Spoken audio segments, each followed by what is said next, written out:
ఆఫీస్కు ఓ 4 రోజులు సెలవు పెట్టి భాస్కర్ ప్రేమిక ఇద్దరూ కలిసి పల్లెకెళ్లారు. ఇల్లంతా సర్ది సున్నాలు కలర్స్ అన్నీ వేయించి ఎక్కడి సామాన్ అక్కడ నీట్గా ఈరన్న రత్తాలతో సర్దించారు. మనీష పెళ్ళైన వెంటనే అమ్మా నాన్న ఇండియా తిరిగి వస్తున్నారని తెలుసు. అందుకోసమే ఇంటికి ఆ సున్నాలు కలర్స్ ఆ హడావిడి అంతాను. మనీషక్కకు పెళ్ళి ఎప్పుడవుతుంది మమ్మీ? తాతయ్య నానమ్మ నిజంగా ఇండియా వచ్చేస్తారా? సూరిబాబుకు ఇంకా అపనమ్మకంగానే ఉంది. తల్లిదండ్రులు ఎన్ని మార్లు చెప్పినా కూడా. అక్కడ మారిషస్లో మనీషా నిహార్ బాబుల పెళ్లి కోమలి పెళ్లితో పాటు ఓ కళ్యాణ మంటపంలో వైభవంగా జరిగింది. తాతయ్య నాయనమ్మల సమక్షంలో మనీష మెడలో 3 ముళ్ళు మాంగళ్య బంధంతో బంధించి తమ ప్రేమానురాగ బంధాన్ని తమ హృదయ మందిరంలో సుస్థిరం చేసుకున్నారు నిహార్ బాబు. తన మెడలో ప్రేమపూరితమైన హస్తాలతో నిహార్ 3 ముళ్ళు వేస్తుంటే ఆ క్షణం మధురంగా మధురాతి మధురంగా అతడి చేతివేళ్ల స్పర్శతో పులకాంకిత అయిపోయింది. మాటలే రాని అలౌకిక స్థితిలో అనిర్వచనీయమైన మధుర భావనను కలిగించే తన్మయావస్థలో తలంచుకుని ఉండిపోయింది నూతన పెళ్లి కూతురు. ప్రేమతో ఓరకంట గోముగా చూస్తూ మనోహరంగా చిలిపిగా చిద్విలాసంగా నవ్వాడు పెళ్లికొడుకైన నిహార్. పెళ్లికూతురైన మనవరాలికి కొద్దిగా నగలు 2-3 ఖరీదైన పట్టు చీరలు, నిహార్ బాబుకు ఓ సూట్ బ్రేస్లెట్ కొనిపెట్టాడు ఆనందరావు. కోమలి దంపతులకు నిహార్ తల్లిదండ్రులకు బట్టలు పెట్టాడు. వీళ్ల పరిస్థితి తెలుసు కాబట్టి నిహార్ పేరెంట్స్ ఏమంత పట్టించుకోలేదు. పెట్టుపోతలపై వాళ్ళు అసలు ఆశనూ పడలేదు. తమ కూతురు కోమలితో పాటు సమానంగా అన్నీ మనీషకి కూడా కొన్నారా దంపతులు. పెళ్లిలో దేనికి లోటు లేకుండా చక్కగా శుభప్రదంగా జరిగింది హిందూ సాంప్రదాయ పద్ధతులలో. కానీ పెళ్లిలో ఒకే లోటు కనిపించింది. కన్నతల్లి పెళ్లికి రాలేకపోయినందుకు మనస్సులో ఎంతగానో దుఃఖించింది మనీష. పరమేశ్వరి మనీష అత్తగారింటికి వెడుతున్నప్పుడు తెగ ఏడ్చింది చిన్నపిల్లల. తాను పక్క ఏడుస్తూనే నీళ్లు నిండిన కళ్లతో బాధగా బేలగా చూస్తున్న మనవరాలిని ఓదార్చసాగిందావిడ. చీర శారే పసుపు కుంకుమ ఇచ్చి వెంట పంపడానికి కొన్ని ఫలహారాలు కూడా తానే స్వయంగా తయారు చేసింది. మనవరాలిని దగ్గరికి తీసుకుని నుదుటిపై ప్రేమగా పదే పదే ముద్దులు పెట్టుకోసాగింది. మీ ఇద్దరూ కలిసి జంటగా ఒకే ఒక్కమారు ఇండియా రావాలి. పల్లెకొచ్చి మా ఊరు చూసి వెళ్ళండి. మీ నూతన దంపతులతో మా ఇంట్లో శ్రీ సత్యనారాయణ స్వామి వ్రతం చేయిస్తానని మొక్కుకున్నాను. మీ పెళ్లి సవ్యంగా అనుకున్నట్లుగానే జరిగితే. అలాగలాగే బామ్మగారు, మీరు అడిగినట్లుగా తప్పకుండా వస్తాం, మీ కోరిక తీరుస్తాం అంటూ ఆవిడకు అభయం ఇచ్చాడు నిహార్. నిండా సంతోషం బాబు. అవును, నాకు తెలియక అడుగుతున్నాను బామ్మగారు, ఒకే ఒక్కమారు పల్లెకు రమ్మంటున్నారు. మేము ప్రతి సంవత్సరం ఒక మారు మిమ్మల్ని చూడటానికి పల్లెకు వస్తే మీకేమైనా అభ్యంతరమా బామ్మగారు? నిహార్ నవ్వుతూ అడుగుతున్న ఆ తీరుకు పరమేశ్వరి మనస్సు పరవశించిపోయింది. ఈ ముసలివాళ్లకు అంతటి అదృష్టమా? ఆడిన మాట తప్పరాదు నిహార్ బాబు. ప్రతి సంవత్సరం మీ పెళ్లి రోజు పల్లెలోనే జరుపుకునేలా రావాలి మరి మీరు. అలాగే, తప్పకుండా వస్తాం, వీలైనంత త్వరలో నానమ్మ అంటూ నూతన దంపతులు ఇద్దరూ కలిసి వంగి ఆనందరావు పరమేశ్వరి దంపతులకు పాదాభివందనం చేశారు. ఆనందరావు మనవరాన్ని పైకి లేపి ప్రేమతో ఆర్తిగా అక్కున చేర్చుకుని ఆయుర ఆరోగ్యాలతో 10 కాలాల పాటు చల్లగా ఉండండి తల్లి అని దీవిస్తూ సజల నేత్రాలతో చూస్తూ ఆమె తల నిమరసాగాడు. మనీష కూడా దుఃఖాన్ని ఆపుకోలేకపోయింది. తాతయ్య అంటూ ఆయన భుజాలపై వాలిపోయి బావురుమంది. ఆనందరావు చూసే ఇండియన్ షాప్ను దీపికకు వరసకు సోదరుడైన అతడికి ఇచ్చివేసి దాని లావాదేవీలు అతడికి అప్పగించాడు మనీష్ అంగీకారంతోనే. అతి త్వరలోనే వాళ్ళిద్దరూ ఇండియా రావటానికి ఏర్పాట్లు చేసుకోసాగారు. 173 నంబర్ బస్ ఎక్కి కింగ్ జార్జ్ హాస్పిటల్ ముందు దిగింది దీపిక. అక్కడి నుండి నేరుగా ఎమర్జెన్సీ వార్డులోకి వెళ్ళింది. అప్పుడు విజిటింగ్ అవర్స్ కాబట్టి నేరుగా రాజేంద్ర ఉన్న వార్డులోకి వెళ్ళింది. అక్కడ ఊహించని రీతిలో కృష్ణవేణి దర్శనం ఇచ్చింది. రాజేంద్ర బెడ్ పక్కన కుర్చీలో కూర్చుని తాను ఇంటి దగ్గర నుండి తీసుకొచ్చిన బాక్స్లోని లంచ్ని స్పూన్తో కొంచెం కొంచెంగా ప్రేమగా తినిపిస్తుంది అతడికి. ఆ దృశ్యం చూసి దీపిక అవాక్కయింది. ఏం చేయాలో ఓ క్షణం తోచలేదు. తాను ఈరోజు రాజేంద్రతో ఎన్నెన్నో విషయాలను మాట్లాడాలనుకుంది. కానీ ఇక్కడికొచ్చి చూస్తే కృష్ణవేణి కనబడేసరికి ఆమెలోని ఆవేశమంతా ఒక్కసారిగా అణగారిపోయింది. ఈ సంఘటనతో కృష్ణవేణి మళ్లీ భర్తకు దగ్గర కావటానికి ప్రయత్నిస్తుందేమో అన్న అనుమానం ఆమె చేష్టల ద్వారా పొడచూపసాగింది దీపికలో. రా దీపిక, ఎలా ఉన్నావు? రాత్రంతా నిద్రపోలేదా? అలసిపోయినట్లుగా ఉంది నీ మొహం. రాజుకి లంచ్ హాస్పిటల్కి నేను తీసుకెడుతున్నాను. నీవు రావద్దని ఫోన్ చేద్దాం అనుకున్నాను, కానీ మర్చిపోయాను. ఓ విధంగా నువ్వు రావటం మంచిదే అయిందిలే. రాజు నీతో ఏదో మాట్లాడతా అట్ట అంటూ రాజేంద్ర వైపు అదోలా చూస్తూ అర్థొక్కిలో ఆగిపోయింది కృష్ణవేణి. ఆ మాటతో దీపిక గుండెలు ఒక్కసారిగా వేగంగా కొట్టుకోసాగాయి. తాను ఎన్నో సంగతులు అతడితో ముఖాముఖి మాట్లాడేది ఉండగా ఇప్పుడు ఇదేమిటి? అతడే నాతో ఏదో మాట్లాడాలట. ఏం మాట్లాడాలి రాజు అంటూ అక్కడే ఉన్న స్టూల్ని దగ్గరికి జరుపుకుని కూర్చుంది దీపిక. చేతిలోని హ్యాండ్ బ్యాగ్ని ఒళ్ళో పెట్టుకుని కూర్చుంది. రాజేంద్ర ఎందుకనో కళ్ళెత్తి సూటిగా దీపిక వంక చూడలేకపోయాడు. దీపిక, రాజుని నీవే మెట్ల మీద నుండి కిందికి తోసేశావా? ఉన్నట్లుండి హఠాత్తుగా ప్రశ్నించింది కృష్ణవేణి. వాట్? నేనా? ఆశ్చర్యంతో దీపిక కళ్ళు మరింత పెద్దవైనాయి. రెప్ప వాల్సక అలాగే ఆమె వంకే చూడసాగింది. నిజంగా నీవే తోసావట. రాజే చెప్పాడు నాతో. ఏమిటిది రాజు? నిజం చెప్పు. నేను నిన్ను తోయటం ఏమిటి? నువ్వు తొయ్యకున్నా నీ నుండే కదా నేను కింద పట్టడం జరిగింది. రాజేంద్ర కంఠం కొంచెం కరుగ్గా ధ్వనించింది. అలా మాట్లాడతావేం రాజు? అన్యాయంగా నా మీద అభాండం వేస్తూ నన్ను నేరస్తురాలిగా చేయాలని ప్రయత్నిస్తున్నావా? ఆ రోజు రాత్రి నీవే నిండుగా తాగొచ్చి మెట్లు దిగుతూ పడిపోయిన విషయం నీకు నిజంగా గుర్తులేదా? కొంచెం తీవ్రంగా అంది దీపిక. రూమ్లోకి వచ్చిన వాడిని నీవు బయటికి గెంటకుంటే అక్కడే మంచంపై పడుకునేవాడు కదా. నీవతన్ని ఆ క్షణంలో రూమ్లో నుండి విసురుగా తోసి తలుపేసుకుంటేనే కదా ఈ ఘోరం జరిగింది. మెట్లు దిగుతూ పడిపోయాడు. ఈ తప్పంతా నీదే అన్నట్లు దీపికని గుచ్చి చూస్తూ మళ్ళీ అంది కృష్ణవేణి.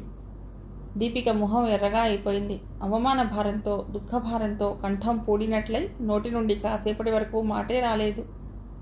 రాజేంద్రకి ఇప్పుడు అన్ని విధాలా కృష్ణవేణి సపోర్ట్గా నిలుస్తుంది. ఎందుకనో పిల్లలతో కూడా రాజు బాగా కలిసిపోయాడు ఇప్పుడు.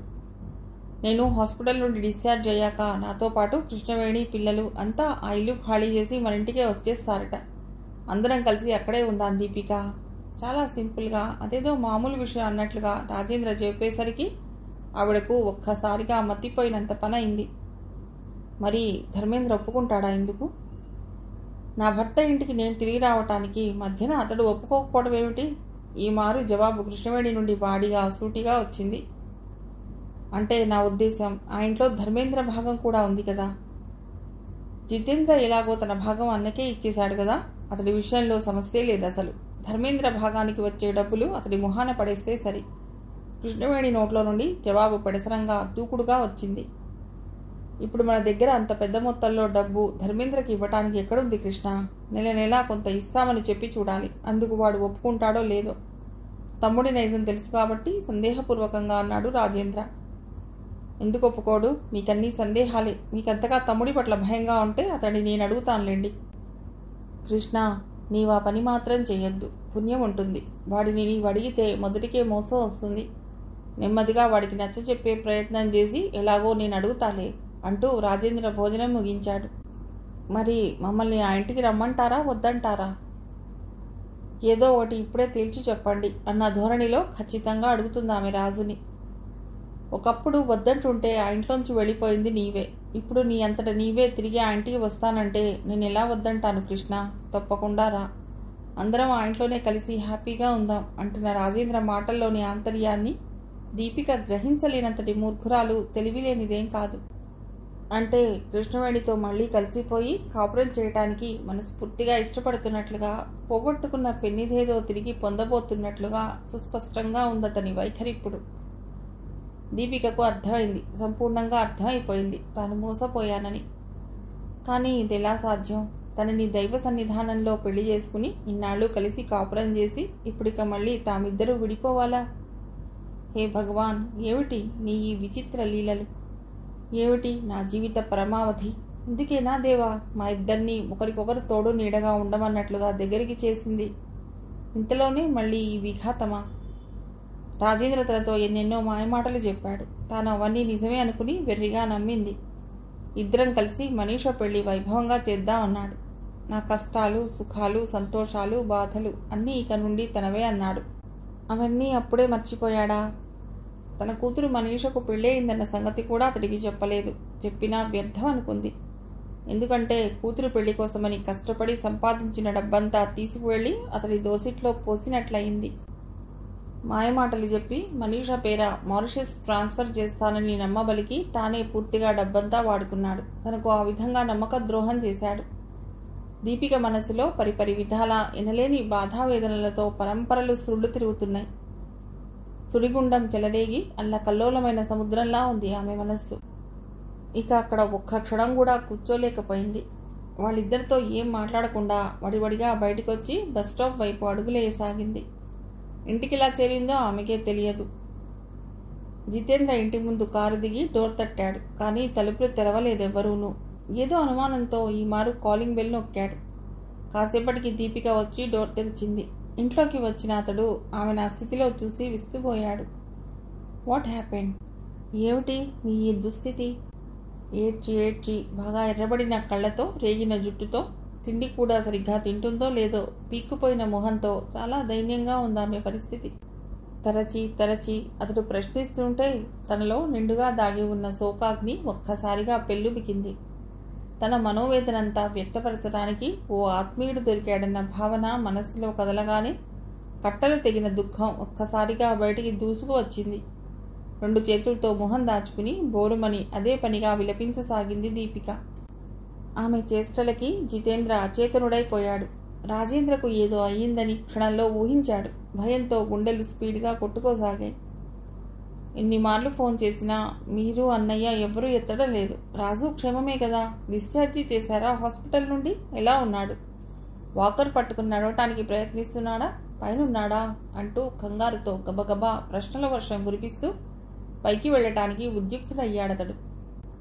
హాస్పిటల్ నుండి డిశ్చార్జ్ అయి నేరుగా మాజీ భార్య ఇంటికి వెళ్ళాడు మీ అన్నయ్య.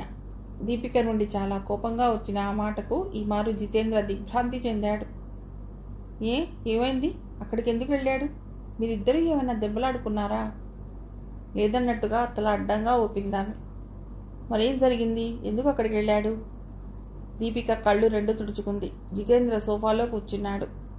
అతడికి ఎదురుగుండా ఉన్న సోఫాలో కూర్చున్న దీపిక మీనాక్షి జీవితం ముగిసిపోయిన నుండి 20 తులాల బంగారు ఆభరణాలను మున్నీ పెళ్లికి పనికొస్తుందని తీసుకువెళ్లి కృష్ణవేణికి ఇచ్చినప్పటి నుండి వాళ్ళిద్దరూ మళ్ళీ చనువుగా మాట్లాడుకోవటం, అన్యోన్యంగా కలిసిపోవటం, పిల్లలు కూడా యాక్సిడెంట్ సంఘటనతో తండ్రికి మరింత దగ్గరవ్వటం, తాను డాక్టర్ గారింట్లో బేబీ సిట్టర్గా పనిచేసి మనీష పెళ్లి కోసం సంపాదించిన డబ్బంతా మారిషస్కు ట్రాన్స్ఫర్ చేయక ఆ డబ్బంతా అతడే వాడుకోవటం మొదలెట్టి మొన్న హాస్పిటల్లో జరిగిన సంఘటన, కృష్ణవేణి మాట్లాడిన మాటలు అన్నీ వరుసగా పూసగుచ్చినట్లుగా వివరించింది బాధపడుతున్న మనస్సుతో.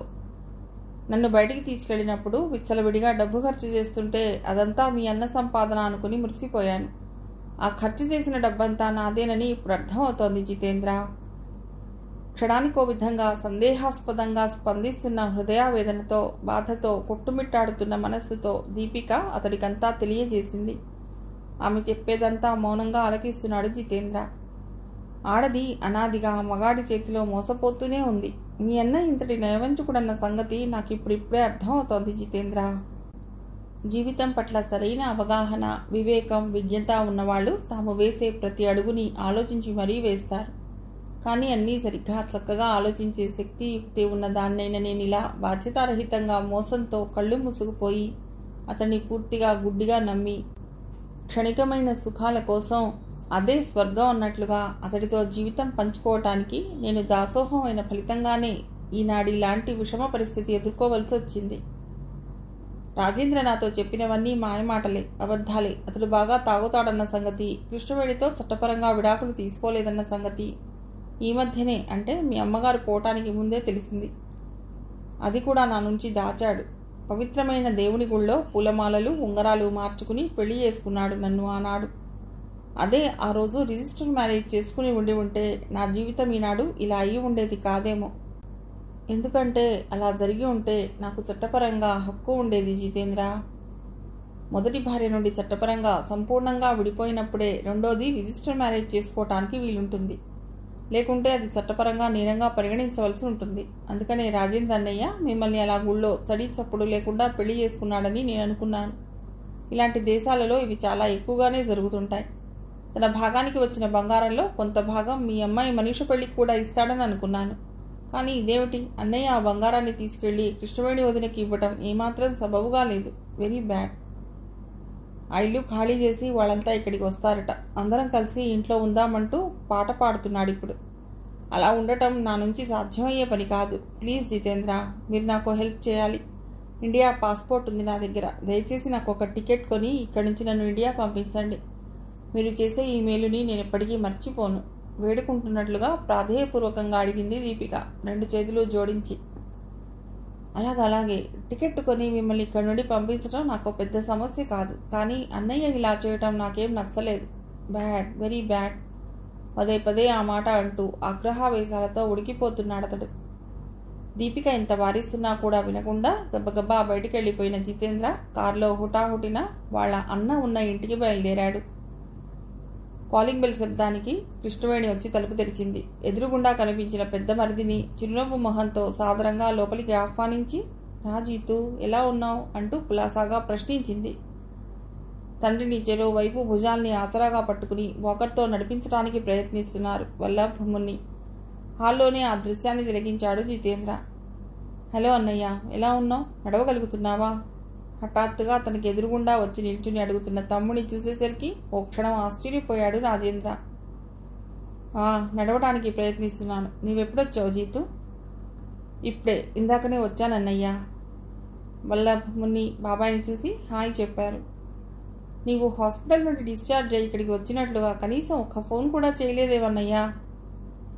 చేశాన్రా, కలవలేదు. వాయిస్ మెయిల్కు వెళ్ళిందేమో అని అనుకున్నాను. అక్కడ ఆ ఇల్లు ఉండగా నీవు ఇక్కడికి రావడం ఏమిటి? అక్కడ దీపిక ఎంత బాధపడుతుందో తెలుసా? అసలే మమ్మీ పోయినప్పటి నుండి నిశ్శబ్దంతో బోరుమనిపిస్తున్నట్లుగా అదోలా ఉంది ఇల్లు. దానికి తోడు ఇప్పుడు నీవు కూడా లేవు. దీపిక ఒక్కతే బిక్కుబిక్కుమంటూ అంత పెద్దింట్లో గడుపుతోంది. తాను నీవిలా చేసినందుకు తెగ బాధపడుతుందన్నయ్యా. బాధనా? తనకెందుకు బాధ? కనుబొమ్మలు ముడిచి అదోలా అడిగాడు తమ్ముణ్ణి. ఆమె కూతురు మనీషా పెళ్ళైపోయింది 3-4 రోజుల క్రితమే. మీకు ఆ విషయం తెలుసా? చెప్పందే నాకెలా తెలుస్తుంది? ఆమె చెప్పినా నీవు వినే పరిస్థితిలో ఉన్నావా? కూతురు పెళ్లికని ఆవిడ కష్టపడి పనిచేసి సంపాదించిన డబ్బు తెచ్చి నీ చేతిలో పెడితే ఆ డబ్బుని ఆమె కూతురు పేర మారిషస్ బ్యాంక్కి ట్రాన్స్ఫర్ చేసినట్లుగా నమ్మబలికి ఆ డబ్బంతా నీవే వాడుకుని నమ్మక ద్రోహం చేశావన్నయ్యా. చాలా కోపంగా అడుగుతున్నాడు జితేంద్ర. నీవు ఆవిడ తరఫున వకాల్తా పుచ్చుకున్నావా ఏమిటి? ఇప్పుడు అవన్నీ నన్నెందుకు అడుగుతున్నావు? ఆమె సంపాదించిన డబ్బులు నేనేం తేరగా వాడుకోలేదు. ఆవిడ కోసమే ఖర్చు చేశాను. అవి ఇవి కొనేందుకు, అటు ఇటు తిప్పినందుకు. వకాల్తా పుచ్చుకోవడం కాదు, న్యాయం ఎటువైపు ఉంటే అటే మాట్లాడతాను. హాస్పిటల్ నుండి డిశ్చార్జ్ అయ్యి అక్కడ దీపికని ఒంటరిగా వదిలేసి ఇక్కడికి రావటం అన్యాయం కాదా? ఇది ఎంతవరకు సమంజసమంటావు? అన్ని విధాల సమంజసమే. ఏం అన్యాయం కాదు. ఇక నుండి మా డాడీ మాతోనే కలిసి ఉంటాడు. వల్లభ్ ముని ఇద్దరూ ఏకకంఠంతో బాబాయ్తో ఖచ్చితంగా చెప్పారు. ఏమన్నయ్యా, నీ సమాధానం కూడా ఇదేనా? సూటిగా ప్రశ్నించాడు జితేంద్ర. అనవసరంగా నీవెందుకిలా ఆగ్రహవేశాలను ప్రదర్శిస్తున్నావో నాకు అర్థం కావటం లేదు జీతు. ఆల్రెడీ నేను నిజంగా దీపికతో చెప్పాను ఈ సంగతి. అందరం కలిసి అక్కడే ఆ ఇంట్లోనే ఉందామని. ఏ హక్కుతో ఆమెను ఆ ఇంట్లో మీతో పాటు ఉండమంటున్నావో కాస్త వివరిస్తావా అన్నయ్య? అంటే నీ ఉద్దేశం? అది కాదన్నయ్యా. మీ అందరికీ సేవ చేసే పని మనిషిగానా, లేక గుళ్ళో దేవుడి సమక్షంలో పెళ్లి చేసుకున్న భార్యగానా, ఇన్నాళ్ళు నీతో కలిసి కాపురం చేసిన ప్రియురాలిగానా?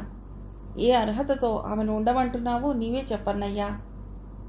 మరిది అడుగుతున్న ఆ తీరుకి కృష్ణవేణి కల్పించుకుని, నీవేమిటి ఇంత జబర్దస్తిగా కోపంగా అడుగుతున్నావు?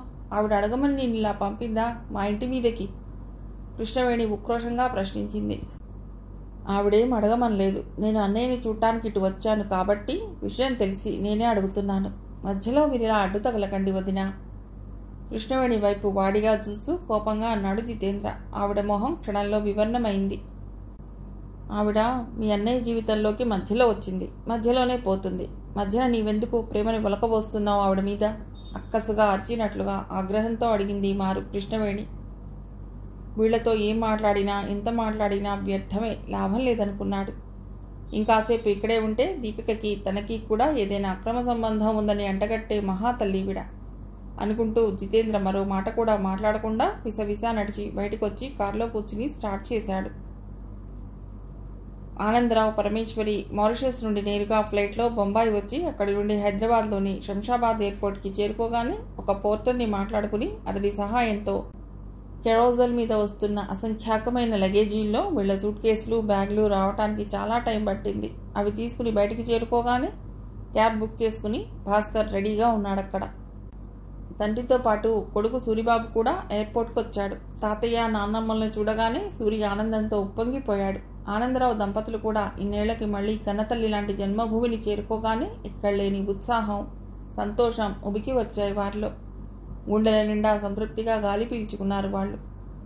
ఎలా ఉన్నావురా భాసు అంటూ పరమేశ్వరి కొడుకును ప్రేమానురాగాలతో అక్కున చేర్చుకుంది. నానమ్మా మరి నన్నో అంటున్న సూరి ఆవిడ దగ్గరగా వెళ్ళి 2 చేతులతో ఆవిడ మోకాళ్ళని చుట్టేశాడు. ఆప్యాయంగా వాడి తల నిమురుతూ వంగి వాడి నుదుటి మీద ముద్దుల వర్షం కురిపించసాగింది. ప్రేమిక ఎలా ఉంది భాసు? కోడల్ని గురించి అడిగింది ఆవిడ. బాగానే ఉందమ్మా, మీకోసం 1000 కళ్ళతో నిరీక్షిస్తూ ఉంటుంది ఇంటి దగ్గర.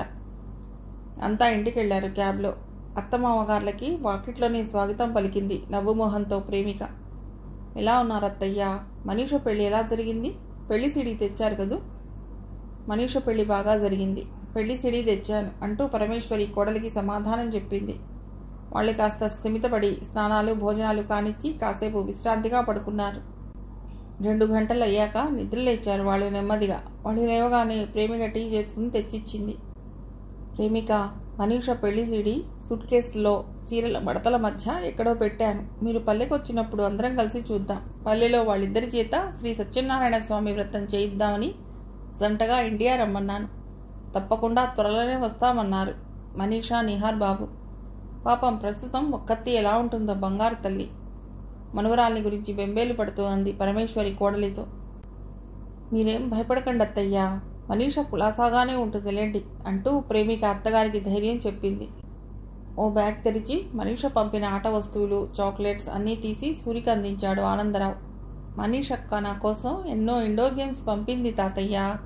అక్క ఫోన్ చేసినప్పుడు నా తరఫున థ్యాంక్స్ చెప్పండి మర్చిపోకుండా అంటూ అవన్నీ చూసుకుని సంతోషంతో తెగ మురిసిపోసాగాడు సూరిబాబు. రేపొచ్చి సండే రోజు తన ఫ్రెండ్స్ అందరినీ ఇంటికి పిలిచి ఇవన్నీ వాళ్ళకి గర్వంగా చూపెట్టడానికి అప్పుడే డిసైడ్ అయిపోయాడు వాడు. ప్రేమిక, భాస్కర్ ఎవ్వరూ వాళ్లతో దీపిక పూసెత్తలేదు. ఆ రోజంతా కొడుకు కోడలు మనవడితో ఆనందంగా గడిపి ఆ మరుసటి రోజే పల్లెకెళ్ళిపోయారు ఆనందరావు దంపతులు. తల్లిదండ్రులను ఊళ్ళో దిగబెట్టడానికి వెంట కారులో భాస్కర్ కూడా బయలుదేరాడు. పల్లెకెళ్ళాక 2-3 రోజులు అందరినీ కలవటం, ఇంటికి వచ్చిన వాళ్ళని పలుకరించడం అన్నీ వరుసగా హడావుడిగా జరిగిపోతున్నాయి. కాలమే తెలియటం లేదు ఆనందరావుకు, పరమేశ్వరికి. ఎలాగైనా పల్లెటూరి వాళ్ల ఆప్యాయతలు, అనురాగాలు వేరుగానే ఉంటాయి. ఏ కల్మషాలు లేకుండా స్వచ్ఛత కలిగిన మంచి మనసులతో, ప్రేమతో, ఆదరంగా, ఆపేక్షగా మాట్లాడతారు. పెరట్లోని చెట్లన్నీ పచ్చగా పూలతో, కాయలతో కళకళలాడుతున్నందుకు, ఇల్లంతా నీట్గా ఉంచినందుకు పరమేశ్వరి ముఖ్యంగా ఈరన్న రత్తాల్ని మనస్ఫూర్తిగా తెగ మెచ్చుకుని పొగిడింది వాళ్ళని. ఈలోగా మనీషా, నిహార్ ఇండియా రావడానికి టికెట్స్ బుక్ చేసుకున్నట్లుగా శుభవార్తని ఫోన్ ద్వారా తెలియపరిచారు. ఇక పరమేశ్వరి హడావుడి, ఆనందం అంతా ఇంతా కాదు. వంటవాళ్లను పిలిచి పెళ్లికి మళ్ళీ పెరట్లో గాడి పొయ్యిలు తవ్వించి రకరకాల స్వీట్స్, హాట్స్ చేయించింది. బంధువులను, ఊళ్ళోని చుట్టుపక్కల వారిని, తెలిసిన వారినందరినీ ఫలానా రోజు సత్యనారాయణ స్వామి వ్రతమని ఫోన్స్ ద్వారా అందరికీ ఆహ్వానాలు అందజేయబడ్డాయి. ప్రస్తుతం ప్రేమిక, భాస్కర్, సూరి అంతా అక్కడే పల్లెలోనే ఉన్నారు. సూరిబాబుకు దీపావళి పండగ హాలిడేస్ కూడా కలిసొచ్చాయి. భాస్కర్ ఓ 1 వారం రోజుల పాటు ఆఫీస్కి సెలవు పెట్టాడు. మనీషా వాళ్ళు ఇండియా వచ్చే వరకు పల్లెలోని ఇంటిని పెళ్లివారి ఇంటిలా రంగురంగుల బంతి, చేమంతి, మున్నగు పూలమాలలతో, పచ్చటి మామిడి తోరణాలతో శోభాయమానంగా, రంగరంగ వైభవంగా, అందంగా అలంకరించారు. నూతన దంపతుల కోసం ఓ గదిని చక్కగా అలంకరించి పట్టె మంచం, పరుపు వేసి శోభనం గదిలా సర్వాంగ సుందరంగా తీర్చిదిద్దారు. పెళ్లి ఇక్కడ చేయనందుకు, శ్రీ సత్యనారాయణ స్వామి వ్రతానికి నూతన దంపతులను కూర్చోబెట్టి చేయాలనుకున్న తమ సంకల్పం నెరవేరబోతున్నందుకు మహాభాగ్యం అనిపిస్తుంది పరమేశ్వరికి. ఊరి జనాన్ని చాలామందిని భోజనానికి పిలిచాడు ఆనందరావు. ఎయిర్పోర్ట్ వెళ్లి మనీషా, నిహార్ బాబులను నేరుగా పల్లెకు తీసుకెళ్లాడు భాస్కర్. పల్లెలో నానమ్మ, తాతయ్యలు తమకు స్వాగతం పలుకుతున్న తీరుకు మనీషా, నిహార్లు సంతోష తరంగాల్లో ఊగిపోయారు. ముందుగా వాళ్లకు ఎర్రనీళ్లతో దిష్టి తీసింది రత్తాలు. ఆ తర్వాత ప్రేమిక, పరమేశ్వరి కలిసి ఆ జంటకు మంగళహారతులిచ్చి శుభకరమైన మంగళ వాయిద్యాల మధ్య వాళ్ళని ఇంట్లోకి ఆహ్వానించారు. ముందు హాల్లోనే ఎదుటి గోడకు గులాబీ పూల మాలతో అలంకరించబడి ఉన్న తండ్రి సుధాకర్ ఫోటో అగుపించింది మనీషకు. స్నిగ్ధ, ముగ్ధ, మోహన రూపసి అయిన మనీషా డాడీ ఫోటో చూడగానే ఆమె హృదయంలో ఒక్కసారిగా విచారంతో కూడిన బాధా వీచికలు ఆమెలో కదలాడసాగినాయి. కళ్ళ నిండా గిర్రున నీళ్లు సుళ్ళు తిరిగాయి. అది గమనించి భార్య మనసు అర్థం చేసుకున్న నిహార్ నో నిషా లోగొంతుకతో ఆమె భుజంపై ప్రేమగా తడుతూ వారించాడు. ఏవేవో కానుకలు తెచ్చిన మనీషా ప్రేమిక పిన్నికి భాస్కర్ బాబాయికి అందిస్తుంది. మేము కూడా నీకో కానుక ఇస్తాం, స్వీకరించాలి నిషా. తప్పకుండా బాబాయ్, మీరు ప్రేమతో ఇచ్చే కానుక ఏదైనా సరే మనస్ఫూర్తిగా సంతోషంగా స్వీకరిస్తాను. నానమ్మ, బాబాయ్ వాళ్ళు నాకు ఇచ్చే కానుక ఏమిటో మీకేమైనా తెలుసా? తాతయ్య, మీకు తెలుసా అని మనీషా నవ్వుతూ అడగసాగింది. ఏమోనమ్మా బంగారు, మాకైతే ఏమీ తెలియదు అంటూ ఆవిడ ముసిముసిగా నవ్వింది. ఆనందరావు భార్య వంక చూస్తూ గుంభరంగా ఉండిపోయాడు. ఇలాంటి కానుక కాదమ్మాయి, మేము నీకు ఇచ్చేది చాలా అపురూపమైన కానుక, విలువ కట్టలేనిది. కాసేపు కళ్ళు మూసుకోవాలి మరి అంటూ ఊరించసాగారు ప్రేమిక భాస్కర్లు. ఓకే అని నవ్వుతూ మనీషా 2 కళ్ళు బిగ్గరగా మూసుకుంది. ఇంకెంతసేపు? తెరవనా కళ్ళు? కళ్ళు తెరువు, నీ కళ్ళ ముందే ఉందా అపూర్వ కానుక. మనీష కళ్ళు తెరవగానే కాస్త మసగగా దీపిక రూపంగా అనిపించింది. ఒక్కసారిగా విస్తుపోతూ కళ్ళు నిలుపుకుని రెపరెపలాడిస్తూ మళ్ళీ చూసింది. ఏమాత్రం సందేహం లేదు, మమ్మీయే. ఆ మహద్భాగ్యానికి మనీష మనస్సంతా వినూత్న ఉత్సాహంతో ఆనందంతో ఉక్కిరిబిక్కిరి అవ్వసాగింది. మామ్, ఎలా సాధ్యపడింది? ఒక్కత్తివి ఇక్కడికి ఎలా రాగలిగావు మామ్? ఆర్తిగా దగ్గరికి తీసుకున్న తల్లి స్పర్శతో హర్ష పులకితయైపోయింది మనీష. అవునా ఆంటీ, మిమ్మల్ని ఇక్కడ ఇలా చూడటం ఆశ్చర్యంగా అద్భుతంగా ఉంది. ఎలా రాగలిగారు? నిహార్ కూడా తన విస్మయానందాల్ని వ్యక్తపరిచాడు. ఎలాగో అలా వచ్చేశాను. మీనాక్షి కాలం చేశాక అక్కడ జరిగిందంతా ఓ పెద్ద కథ అవుతుంది. ఆ విషయం అంతా మీకు తర్వాత చెప్తాను. బాబాయ్కి ఫోన్ చేసి చెప్పాను నేను ఇండియా వస్తున్నట్లుగా. ఎయిర్పోర్ట్ నుండి నేరుగా ఇక్కడికి తీసుకొచ్చాడు భాస్కర్. మావయ్య అత్తయ్య గార్ల కాళ్ళ మీద పడి క్షమాభిక్ష అర్థించి వారి ఆదరాభిమానాలను తిరిగి పొందగలిగే మహాభాగ్యం నాకు లభించింది. ఇంతకన్నా ఈ జన్మకి ఇక ఏం కావాలి మనీషా? లండన్లో గడిపిన కాలం ఓ పీడకలలా అదంతా మర్చిపోయాను. కన్న తల్లినైన నేను నీ పెళ్లిని కనులారా చూసుకోలేని అభాగ్యురాల్ని నిషా.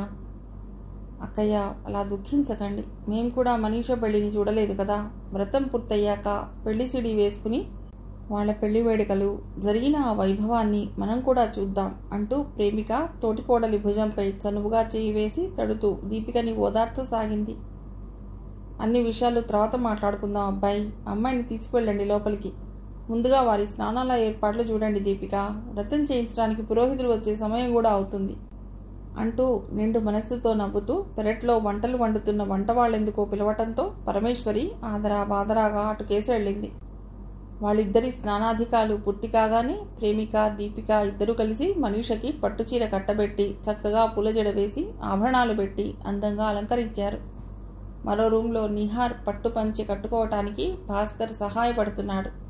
ఇంతలో సూరిబాబు వచ్చాడు అక్కడికి. బావగారు, మీరిక త్వరగా తయారవ్వాలి. మనీషక్క ఎప్పుడో రెడీ అయిపోయింది. పూజ చేయించటానికి బ్రాహ్మడు కూడా వచ్చేశాడు డాడీ. బామ్మ త్వరగా రమ్మంటుంది. వస్తున్నాడులే, నీవు పదరా ముందు అంటూ భాస్కర్ కొడుకులు ఎక్కడి నుండి పంపించి వేశాడు. చాలా బంధువులు ఊరి జనాలు అంతా రాసాగారు. ఇల్లంతా బంధుమిత్రులతో నిండిపోయి కళకళలాడుతోంది. బయట షామియానాలలో వేయించిన కుర్చీలలో మగవాళ్లంతా చక్కగా ఆసీనులైనారు. కాఫీ టిఫిన్స్ అందించే పని వాళ్ళందరికీ అందిస్తూనే ఉన్నారు. ఆనందరావు దగ్గరుండి అందరికీ అందేలా చూస్తున్నాడు. పూజ వేళకు ప్రేమిక తల్లి దుర్గాంబ, కొడుకు రమణ, కోడలు రమ్య అంతా కలిసొచ్చారు. ఆవిడ వచ్చి రాగానే వియ్యపురాలైన పరమేశ్వరిని గట్టిగా వాటేసుకుని, అయ్యో పరంధామా, ఎన్నాళ్ళైంది వదినా మిమ్మల్ని చూసి అంటూ వాపోయింది. ఓ దుర్గాంబోదినా, ఎలా ఉన్నారు? బాగా సన్నబడిపోయారు. ఫోన్లో ఓ మారు ప్రేమిగా చెప్తే ఏమో అనుకున్నాను. నిజమే, అక్షరాలా సన్నబడ్డారు అంటూ సరదాగా నవ్వేసింది ఆవిడ. అన్నయ్య గారు బాగున్నారా అంటూ ఆనందరావుని కూడా నోటి నిండుగా ఆప్యాయంగా పలుకరించింది దుర్గాంబ. బాగున్నాను దుర్గాంబక్కయ్య గారు. మీ ఆరోగ్యం ఎలా ఉంది? బాగా సన్నబడిపోయారు అంటూ ఆయన కుశల ప్రశ్నలు వేశారు. శ్రీ సత్యనారాయణ స్వామి ఫోటోని గంధం బొట్టుపై ఎర్రటి కుంకుమని తీర్చిదిద్ది గులాబీ పూలమాలతో అలంకరించి రథం పీట మధ్యలో ఉంచారు. దేవుడిని ఉంచిన చిన్న మందిరం లాంటి రథం పీటకి అటు ఇటు పొడుగాటి అరటి చెట్లను పెట్టి తాడుతో కట్టారు. మామిడాకుల తోరణాలతో పూలమాలలతో చక్కగా అందంగా అలంకరించారు. ఇరువైపులా 2 పెద్ద ఇత్తడి చెమ్మలతో నూనె పోసి రెడీగా చుట్టూతా 5 బొత్తులను జంటగా వేసి ఉంచారు. వ్రతం చేయించడానికి వచ్చిన పురోహితుడు పట్టు వస్త్రాలను ధరించి పీటల మీద కూర్చున్న నూతన దంపతులైన మనీషా, నిహార్ల చేత దీపారాధన చేయించాడు ముందుగా. ఆ తర్వాత మంత్రాలు చదువుతూ కలశ పూజ మొదలుపెట్టాడు. కన్నకూతురి పెళ్లి కనులారా చూడనందుకు ఇలా చేస్తున్న వ్రతం వలన వాళ్ళని జంటగా ఆనందపడుతూ చూస్తున్న దీపిక తనకి భాగ్యాన్ని కలుగజేసిన అత్తయ్య, మావయ్యలకు మనసులోనే కృతజ్ఞతాపూర్వకమైన అభినందనలు తెలుపుకుంది. దీపిక ఇండియాకి తిరిగి రావటం చిత్ర విచిత్రంగా జరిగింది. జితేంద్ర అన్నను కలిసి వచ్చి అతడన్న మాటలు, కృష్ణవేణి పిల్లలు మాట్లాడిన మాటలు అన్నీ దీపికతో పూసగుచ్చినట్లుగా వివరించి, అన్నయ్య చాలా మారిపోయాడు, ఏమాత్రం లాభం లేదిక అన్నాడు బాధగా నిట్టూరుస్తూ. ఆ వార్త విన్న ఆమె ఆవేదనకు అంతే లేదు. విపరీతంగా దుఃఖించసాగింది. అటు అత్తమామల కుటుంబానికి దూరమై, ఇటు రాజేంద్రకు దూరమై, రెంటికి చెడిన రేవడిలా తన బతుకైందని విలపిస్తూ ఆ బాధాగ్నికి తట్టుకోలేకపోతున్నట్టుగా ఓ బలహీనపు క్షణంలో చావటానికి కూడా సిద్ధపడి ఆత్మహత్యా ప్రయత్నం కూడా చేసింది దీపిక. సమయానికి ఆపద్బాంధవుడిలా జితేంద్రే ఆమె ప్రాణాలు కాపాడాడు. ఎంతటి క్లిష్ట సమస్యకైనా ఏదో ఒక మార్గం ఉంటుందని, దానికి చావే సరైన పరిష్కారం కాదని ఎన్నెన్నో విధాల నచ్చజెప్పి ఆమెను ఆ భయంకర స్థితి నుండి బయటికి తెచ్చాడు. దీపిక తీవ్రమైన మనస్తాపానికి గురైంది. పిచ్చిగా తెలివి తక్కువతనంతో ఇలాంటి అప్రాచ్యపు పనిచేసి గౌరవ ప్రతిష్టలు గల మంచి కుటుంబానికి మచ్చ తెచ్చాను. ఇక తనని శిక్షించాలన్నా క్షమించాలన్నా తగినవారు అత్తగారు, మామగారే. ఇండియా వెళ్లి వాళ్ల కాళ్ళ మీద పడి చేసిన తప్పుకు పశ్చాత్తాపంతో క్షమించమని వేడుకోవాలని తన అంతరాత్మ ఆమెకు పదే పదే హితబోధ చేసింది. జితేంద్ర మాటలతో, తన ఆలోచనలతో మనస్సు మార్చుకుని ముందుగా ఇండియాకే వెళ్లాలని నిర్ణయించుకుంది. తన భర్త సుధాకర్ తమ్ముడైన భాస్కర్కి ఫోన్ చేసి మాట్లాడి తన ప్రస్తుత విషయమంతా విపులంగా వివరించింది దీపిక. వదినా, మీరక్కడ ఎలాంటి అఘాయిత్యం తలపెట్టకండి. వీలైనంత త్వరలో వెంటనే ఇండియాకి తప్పనిసరిగా తిరిగి రండి. మీకంతా మంచే, శుభమే జరిగి తీరుతుందని నా ప్రగాఢమైన విశ్వాసం అంటూ భాస్కర్ వదినకు అభయం ఇచ్చాడు. ఆమె నిర్ణయం విన్నాక ఇక ఏమాత్రం ఆలస్యం చేయకుండా బ్రిటిష్ ఎయిర్వేస్లో నేరుగా ఇండియాకి వెళ్ళటానికి టికెట్ కొని ఫ్లైట్ ఎక్కించాడు జితేంద్ర. అతడు చేసిన సహాయ సహకారానికి వచ్చే ముందు అతడికి పదే పదే కృతజ్ఞతలు తెలిపి వినయంగా చేతులు జోడించింది దీపిక. నీళ్లు నిండిన నయనాలతో చూస్తూ రాజేంద్ర చేసిన పనికి, ఆమెకి నాడు కలిగిన దుస్థితికి వీడ్కోలు చెప్పే సమయంలో జితేంద్రకు కూడా ఎందుకనో అప్రయత్నంగా కళ్లల్లో నీళ్లు నిండాయి. విచారవదనంతో ఆమె కనబడేంత వరకు చెయ్యి ఊపుతూనే ఉన్నాడు జితేంద్ర, బై బై చెప్తున్నట్లుగా. శంషాబాద్ ఎయిర్పోర్ట్కి వచ్చిన భాస్కర్ వదిని నేరుగా కారులో పల్లెకు తీసుకెళ్లాడు.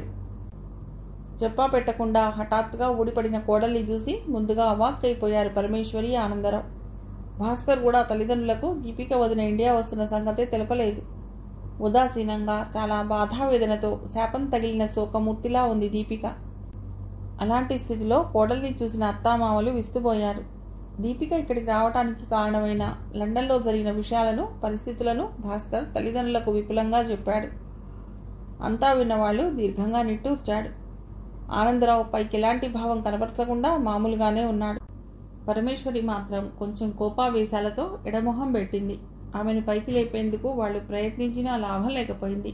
వాళ్ళ కాళ్ళ మీద నుండి లేవలేదామె. కల్లో కూడా ఊహించని విధంగా తమ ఇంటి పెద్ద కోడలు దీపిక మళ్లీ ఇలా ఈ ఇంటికి తిరిగి రావటం ఏమిటి? ఏ మొహం పెట్టుకుని సిగ్గు లేకుండా వచ్చింది? వంశ ప్రతిష్ట గల, గౌరవ మర్యాదలున్న కుటుంబంలో ఆమె చేసిన తప్పు చిన్నది, సామాన్యమైనది ఏమీ కాదు. అలనాడు ఏ తప్పు చేయని సీతాదేవిని శ్రీరామచంద్రమూర్తి క్షమించి స్వీకరించలేకపోయాడు. కానీ ఇప్పుడు ఈ కలియుగంలో ఇది తప్పు, అది తప్పు కాదు అని చెప్పేందుకే వీలు లేకుండా అన్నీ జరిగిపోతూనే ఉన్నాయి.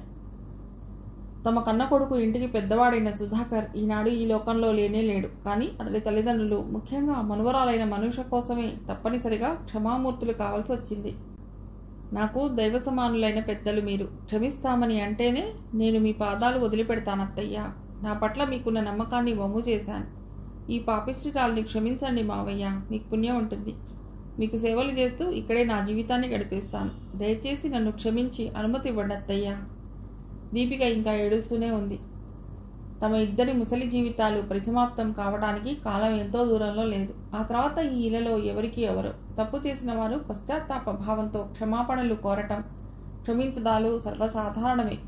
అంతా మిథ్య. అన్ని అనుబంధాల్ని తెంచుకుని తమ కన్న కొడుకే తమకు దూరమైనాక ఇక ఈ క్షమాపణలు, కోపాలు, తాపాలు, ఆవేశాలు, పంతాలు, పట్టింపులు ఇవన్నీ ఎందుకు? పేలవంగా నిట్టూర్చారా దంపతులు. ముఖ్యంగా తమ మనవరాలు బంగారు తల్లి మనీషా కోసమైనా ఆమె తల్లిని క్షమించి తీరాలని గట్టిగా నిర్ణయించుకున్నారా దంపతులు. భార్యాభర్తలిద్దరూ ఎందుకనో ఒకరినొకరు చిత్రంగా చూసుకుంటున్న వారి ముఖాలలో సన్నని దరహాస రేఖలు వెల్లివిరిశాయి. భాస్కర్ మాత్రం ఏం మాట్లాడకుండా దూరంగా గోడ కానుకుని చేతులు కట్టుకుని నిల్చున్నాడు. ఇందులో తన ప్రమేయం ఏమీ లేదన్నట్లుగా కనీసం తల్లిదండ్రులకు నచ్చజెప్పే ప్రయత్నం కూడా చేయలేదు. ఎందుకంటే తల్లిదండ్రుల యొక్క మనస్సుల్లో వారి గుండెలోతు భావాల్ని సంపూర్ణంగా అర్థం చేసుకోగలిగే నేర్పు ఉన్నవాడు కాబట్టి తప్పనిసరిగా వదినను క్షమించి తీరుతారని ఆశిస్తున్నాడు. అతడి మనస్సు నిండా ఆ నమ్మకం ఉంది దృఢంగా. మనలో మనకి క్షమాపణలేమిటమ్మా? ఇదే నా కన్న కూతురు చేసిందంటే కడుపులో దాచుకోమా? లేమ్మా, లే దీపిక. కోడలి భుజాలు పట్టుకుని బలవంతంగా పైకి లేపి ప్రేమగా గబుక్కున అక్కున చేర్చుకుంది పరమేశ్వరి. తల్లి తుది నిర్ణయం విన్నాక భాస్కర్ మొహంలో కూడా మందహాసం తొణిగిసలాడింది ఉల్లాసంగా. అత్త మామగారి మంచితనానికి, వారి విశాల హృదయ ఔదార్యానికి సిగ్గుతో తల వంచుకుంది దీపిక. తన పవిట చెంగుతో కోడలి కన్నీళ్లు తుడిచింది పరమేశ్వరి. అత్తా కోడళ్లు ఒకటైనట్లుగా ఆ దృశ్యం చూసిన ఆనందరావు కళ్ళు సంతోషంతో తడైనాయి. మొత్తం మీద నా కథ ఇలా సుఖాంతంగా ముగిసింది నిషా అంటూ దీపిక విషయమంతా కూతురికి అల్లుడికి విపులంగా వివరించింది. పూజా కార్యక్రమం పూర్తయ్యాక బంధుమిత్రులు, ఊరి జనాలు తీర్థప్రసాదాల్ని స్వీకరించి చక్కటి విందు భోజనాలు ఆరగించి ఎవరిళ్లకు వాళ్ళు వెళ్ళిపోయాక ఇక ఇంటివారు, ముఖ్యులైన వారు మిగిలిపోయారు. ఆ తీరిక సమయంలో గదిలో కూర్చుని దీపిక కూతురికి అల్లుడికి అన్ని విషయాలు విశదపరిచింది. నిజంగా నానమ్మ, తాతయ్య చాలా గొప్ప మనసున్న మంచివాళ్లు మామ్. వాళ్ల నుండి అలాంటి వారి యొక్క క్షమాపణలు దక్కినందుకు నీవు ఎంతో అదృష్టవంతురాలివి మామ్. అవునవును, నిజం నీ మాట నిషా. నిహార్ కూడా ఏకీభవించాడు. రాజేంద్ర నాకెందుకనో ఏమాత్రం నచ్చలేదు మామ్. ఏమన్నా అంటే నీవు బాధపడతావేమోనని అనుకున్నాను. లండన్ ఎయిర్పోర్ట్లో నీవు అతన్ని నాకు పరిచయం చేసినప్పుడే గ్రహించగలిగాను. నీ డబ్బంతా కాజేసినప్పుడు అతడి వైఖరి నాకు పూర్తిగా అర్థమైపోయింది. మోసగాడు, దగాపరుడని. జరిగిందంతా ఓ పీడకలలా మర్చిపోయి ఈ పల్లెలో నాయనమ్మ తాతయ్యల సమక్షంలో ఉంటూ ఇక్కడ ఉండే పేద జనాల కోసం ఏదైనా సేవా కార్యం నడుపు మమ్మీ. దానికి ఆర్థికంగా నేను నిహార్ సహాయం చేయగలం. ఇక్కడైతేనే నీవు ప్రశాంతమైన జీవితాన్ని గడపగలవు. నేను నిహార్ సంవత్సరానికి ఒకసారి తాతయ్య, నాయనమ్మ నిన్ను చూడటానికి రాగలం ఇక్కడికి. లేదా నీకు ఇష్టమైతే మళ్ళీ మారిషస్ వచ్చి మాతో కలిసి ఉండు మామ్. నేను ఇక ఎక్కడికి, ఏ దేశానికి రాను నిషా. ఇక్కడే నాయనమ్మ తాతయ్యలకి సేవలు చేస్తూ నీవన్నట్లుగా బీద జనాల కోసం ఏదైనా సేవా కార్యక్రమం మొదలెడతాను. మీ భాస్కర్ బాబాయ్తో కూడా ఆలోచిస్తాను ఈ విషయం. మీరు మాత్రం ఇద్దరికి ముగ్గురై మమ్మల్ని చూడటానికి ప్రతి సంవత్సరంలో ఒక మారు తప్పకుండా వచ్చి తీరాలి నిహార్. తప్పకుండా వస్తాం ఆంటీ, నిహార్ మాటిచ్చాడు. దీపిక కూతురిని ఆనందంతో దగ్గరికి తీసుకుని నుదుటిపై సుతారంగా ముద్దు పెట్టుకుంది. ఆ రోజు దీపావళి పండుగ, పూజ రోజు ఒకటే కావటం వలన సంధ్యా సమయపు వేళ ఇంట బయటపెట్టిన ప్రమిదల్లో నూనె ఒత్తులు వేసి పరమేశ్వరి, మనీషా, దీపిక, ప్రేమిక, రమ్య అంతా కలిసి దీపాలను వెలిగిస్తున్నారు సంతోషంతో. సూరిబాబుతో పాటు నిహార్, భాస్కర్, రమణ అందరూ ఉత్సాహం ఉరకలు వేస్తుంటే టపాకాయల్ని కాలుస్తున్నారు. చిచ్చుపుట్లు, కాకరపు ఒత్తులు, విష్ణు చక్రాలు, భూచక్రాలు, తారాజువ్వలు మున్నగునవి కాలుస్తుంటే వెలుగు పువ్వులు విరజిమ్ముతున్నాయి అంతెత్తున. మధ్య మధ్యన ప్రేమిక, మనీషా కూడా టపాసులు కాల్చే కార్యక్రమంలో సరదాగా పాల్గొంటున్నారు. దుర్గాంబ, ఆనందరావు, పరమేశ్వరి బయట కుర్చీలో కూర్చుని ఆనందోత్సాహాలతో కనులారా ఆ సంబరాన్ని తిలకిస్తున్నారు. అమావాస్య లాంటి తన చీకటి జీవితంలో ఈనాడిలా వెలిగించిన అత్యద్భుతంగా, ఆకర్షణీయంగా కనిపిస్తున్న తేజోపూరితమైన వెలుగుల్ని విరజిమ్ముతున్న ఈ దీపాలే అఖండ దీపికలై వెల్లివిరిసినట్లుగా మధురమైన అనుభూతిని పొంది ఆనంద పారవస్యంతో మునిగిపోసాగింది దీపిక లోలోన. అయ్యో పరంధామ, మర్చిపోతున్నాం. మనమంతా ఇక లోపలికి వెళ్ళి మనీషా పెళ్లి సీడీ వేసుకుని చూస్తే బాగుంటుంది అన్న దుర్గమ్మ మాటకి అవునవును అంటూ అందరూ నవ్వుతూ త్రుళ్ళుతూ లోపలికి వెళ్ళసాగారు. కథ సమాప్తం.